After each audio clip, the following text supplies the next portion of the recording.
دنیا کی تاریخ میں ایسے بہت سارے بادشاہ اور فرعون گزرے ہیں جن کو ان کی بادشاہت اور دولت کے نشے نے مغرور بنا دیا اور وہ تکبر میں آ کر خدائی کا دعویٰ کر بیٹھے۔ یہ بدبخت لوگ اپنی بے شمار مال و دولت اور بادشاہت کے نشے میں بدمست ہو کر اللہ تبارک و تعالیٰ کی وحدانیت کو للکارنے لگے اور معاذ اللہ خدائی کا دعویٰ کر بیٹھے۔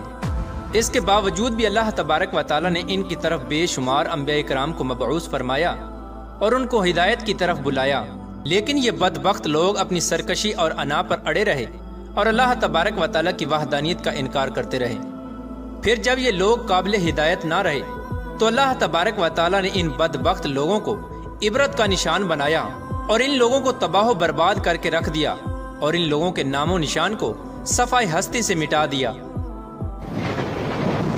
اللہ تبارک و تعالیٰ نے ان جھوٹے خدائی کے دعوے داروں کو ایسی عبرت ناک موت دی کہ آج بھی لوگ ان سے عبرت حاصل کرتے ہیں۔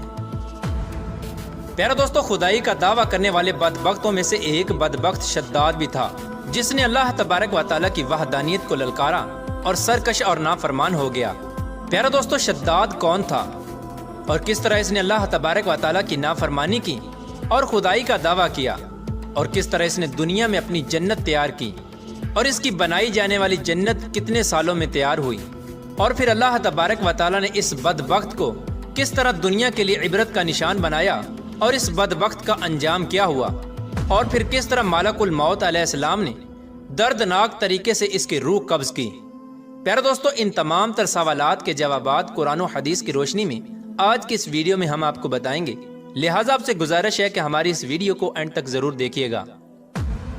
پیارا دوستو، شداد اس قوم کی نسل میں سے تھا جو دنیا کے سب سے طاقتور ترین قوم تھی، جس کو قوم عاد کہا جاتا ہے۔ اس قوم کے بارے میں اللہ تبارک و تعالیٰ قرآن پاک میں ارشاد فرماتا ہے کہ ان کے جیسی قوم نہ اللہ تبارک و تعالیٰ نے ان سے پہلے پیدا کی اور نہ ہی ان کے بعد کسی قوم کو پیدا کیا۔ قوم عاد احقاف کے اندر آباد تھی۔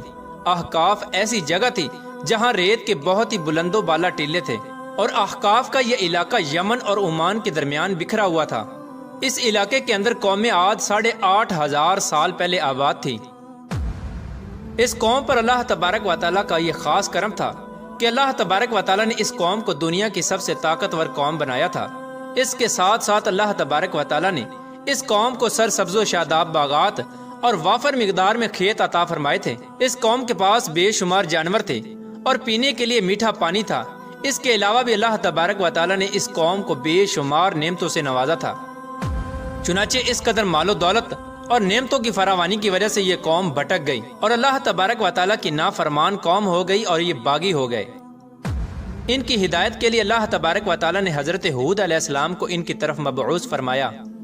حضرت ہود علیہ السلام اس قوم کو اللہ تبارک و تعالیٰ کے حکم سے تبلیغ کرنے لگے اور اللہ تبارک و تعالیٰ کی وحدانیت کی طرف بلانے لگے، لیکن یہ قوم اپنے کفر و شرک سے باز نہ آئی اور حضرت ہود علیہ السلام کا مذاق اڑانے لگی۔ شداد، جو کہ اسی قوم کی نسل میں سے تھا، وہ اس قوم کا بادشاہ تھا اور یہ 2 بھائی تھے۔ روایات میں آتا ہے کہ ایک کا نام شداد تھا اور ایک کا نام شدید تھا۔ شدید پہلے بادشاہ بنا اور وہ فوت ہو گیا۔ اس کے فوت ہو جانے کے بعد شداد نے حکومت سنبھالی اور اس طرح یہ دنیا کی سب سے طاقتور قوم عاد کا بادشاہ بن گیا۔ پیارا دوستو، شداد ایک وسیع و عریض سلطنت کا بادشاہ تھا۔ شداد کی یہ بادشاہت یمن سے لے کر عراق تک اور بعض روایات کے مطابق ایران تک پھیلی ہوئی تھی۔ شداد نے اپنی طاقت کے زور پر بڑے بڑے بادشاہوں کو اپنے زیر کر لیا تھا۔ چنانچہ اس بدبخت کو حضرت ہود علیہ السلام نے سمجھانے کی بہت کوشش کی، لیکن اس کا دل بھی بند تھا۔ چنانچہ جب حضرت ہود علیہ السلام نے شداد کو اللہ تبارک و تعالیٰ کی وحدانیت کی طرف بلایا اور ایک خدا کی عبادت کرنے کا حکم دیا، تو اس وقت شداد اور حضرت ہود علیہ السلام کے درمیان ایک زبردست مکالمہ ہوا، جس کے نتیجے میں شداد نے حضرت ہود علیہ السلام سے پوچھا کہ اگر میں اللہ تبارک و تعالیٰ پر ایمان لے آؤں تو مجھے کیا حاصل ہوگا؟ تو اس وقت حضرت ہود علیہ السلام نے شداد سے فرمایا کہ تم پر جنت حلال ہو جائے گی۔ جنت کا نام سنتے ہی شداد حضرت ہود علیہ السلام سے پوچھنے لگا کہ یہ جنت کیا ہے؟ تو حضرت ہود علیہ السلام نے شداد کو جنت کا نقشہ بتایا اور جنت کی نعمتوں کے بارے میں شداد کو بتایا۔ حضرت ہود علیہ السلام کی یہ بات سن کر شداد مسکرانے لگا اور حضرت ہود علیہ السلام کو دیکھ کر کہنے لگا کہ یہ کون سی بڑی بات ہے، ایسی جنت تو میں بھی تیار کر سکتا ہوں۔ حضرت ہود علیہ السلام نے شداد کو اس کے اس کفر و شرک سے روکنے کی بہت کوشش کی، لیکن یہ بدبخت باز نہ آیا۔ چنانچہ اس وقت شداد نے اپنی سلطنت کے بہت بڑے بڑے کاریگروں کو اکٹھا کیا اور احقاف میں ارم کے مقام پر 20 کوس لمبی اور چوڑی جنت بنانے کا کام شروع کروا دیا۔ چنانچہ شداد کی تیار ہونے والی اس جنت میں سونے اور چاندی کی اینٹیں لگائی گئیں اور جواہرات بھی لٹکائے گئے۔ اس بدبخت شداد نے اپنی اس بنائی جانے والی جنت میں شہد، دودھ اور پانی کی نہریں بھی رواں کر دیں اور دنیا جہان کے خوبصورت درخت، پودے اور پھول بھی لگوا دیے اور اس جنت کو طرح طرح کے جواہرات سے مزین کر دیا۔ قوم عاد چونکہ پہلے ہی بلند و بالا پہاڑوں کو تراش کر محلات بنانے کے اندر ماہر تھی اور شداد کی سلطنت میں تو یہ فن عروج پر تھا، چنانچہ ریت کے ان بلند و بالا ٹیلوں پر بہت بڑے بڑے ستون کھڑے کر دیے گئے اور ان بلند ستونوں پر بڑی بڑی سونے اور چاندی کی عمارتیں بنا دی گئیں۔ شداد نے یہ فیصلہ کیا تھا کہ جب تک اس کی بنائی جانے والی جنت تیار نہ ہوگی اس وقت تک وہ اپنی جنت کے اندر قدم نہیں رکھے گا۔ چنانچہ شداد کے حکم کے مطابق جنت تیار ہونے لگی اور شداد اپنے محل کے اندر بے صبری کے ساتھ جنت کا کام مکمل ہونے کا انتظار کرنے لگا۔ شداد کی اس جنت کو تیار ہونے میں 12 سال لگے۔ 12 سال کے اندر جب یہ جنت مکمل تیار ہو گئی اور اس کو طرح طرح کے ہیرے جواہرات سے مزین کر دیا گیا اور طرح طرح کی خوبصورتی سے مزین کر دیا گیا، تو اس وقت شداد کو اس کی جنت کے تیار ہونے کا پیغام پہنچا دیا گیا۔ چنانچہ شداد جنت کے تیار ہونے کا پیغام سنتے ہی بہت خوش ہوا اور شداد اپنی جنت کو دیکھنے کے لیے اپنی فوج کو ساتھ لے کر جنت کی طرف نکل پڑا۔ چنانچہ شداد ابھی جنت کے دروازے پر پہنچا ہی تھا کہ اس نے اپنے سامنے ایک شخص کو کھڑا دیکھا۔ شداد اس شخص کو دیکھتے ہی پہچان گیا اور اپنے حواریوں سے کہنے لگا کہ یہ شخص مجھے جنت میں داخل نہیں ہونے دے گا۔ تو اس وقت شداد کے حواریوں نے شداد سے پوچھا کہ یہ شخص کون ہے اور یہ جنت میں کیوں نہیں داخل ہونے دے گا؟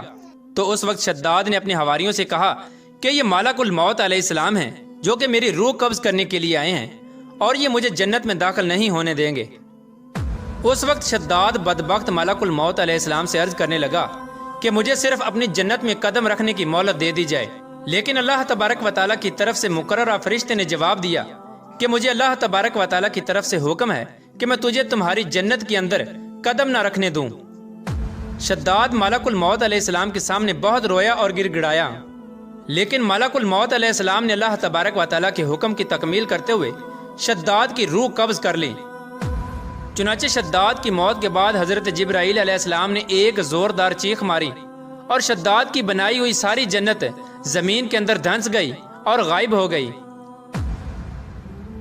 شداد کی اس عبرتناک موت کے بعد حضرت ہود علیہ السلام نے قوم عاد کو 12 مرتبہ سمجھایا، لیکن قوم عاد باز نہ آئی۔ حالانکہ شداد کا یہ انجام قوم عاد کے لیے کافی تھا، لیکن جب انسان کی عقل پر غرور کا پردہ ہوتا ہے تو چاہے شداد ہو یا شدید، اس کو کسی کام کا انجام دکھائی نہیں دیتا۔ حضرت ہود علیہ السلام نے قوم عاد کو شداد کا انجام بتا بتا کر ڈرانے کی کوشش کی، لیکن قوم عاد باز نہ آئی اور اسی طرح اللہ تبارک و تعالیٰ کی نافرمانیاں کرتی رہی، یہاں تک کہ حضرت ہود علیہ السلام مایوس ہو گئے۔ اس وقت جب قوم عاد قابل ہدایت نہ رہی تو اللہ تبارک و تعالیٰ نے حضرت ہود علیہ السلام کو حکم دیا کہ وہ اپنے ساتھیوں کو لے کر اس علاقے سے چلے جائیں۔ اللہ تبارک و تعالیٰ کے یہ حکم پاتے ہی حضرت ہود علیہ السلام نے اس وقت آخری مرتبہ اپنی قوم کو سمجھانے کی کوشش کی، لیکن وہ لوگ پھر بھی باز نہ آئے، تو حضرت ہود علیہ السلام اپنے ساتھیوں کو لے کر اس علاقے سے روانہ ہو گئے۔ چنانچہ ان کے جانے کے بعد اللہ تبارک و تعالیٰ نے قوم عاد پر خوفناک آندیاں مسلط کر دیں۔ اللہ تبارک و تعالیٰ کی طرف سے آنے والی وہ خوفناک آندیاں اور طوفان 7 راتیں اور 8 دن تک چلتی رہیں، یہاں تک کہ وہ پوری قوم اپنے بلند ستونوں اور سونے اور چاندی کی عمارتوں سمیت زمین کے اندر دنسا دیے گئے اور غرق کر دیے گئے۔ اور اللہ تبارک و تعالیٰ نے اس قوم پر اس قدر دردناک عذاب نازل فرمایا کہ اس قوم کا نام و نشان تک نہ رہا۔ جس وادی کے اندر بڑے بڑے بلند و بالا محلات تھے، وہ تمام کی تمام وادی ایک ریت کے صحرا کے اندر تبدیل ہو گئی۔ قوم عاد کے اس علاقے کو اللہ تبارک و تعالیٰ نے اس طرح زمین کے اندر غرق کر دیا کہ وہاں پر صرف اور صرف ریت کے ٹیلے باقی بچے اور کسی بھی چیز کا نام و نشان نہ بچا۔ پیارے دوستو، اس طرح اللہ تبارک و تعالی نے شداد اور اس کی قوم کا عبرت ناک انجام کیا اور ان لوگوں کو صفحہ ہستی سے مٹا دیا۔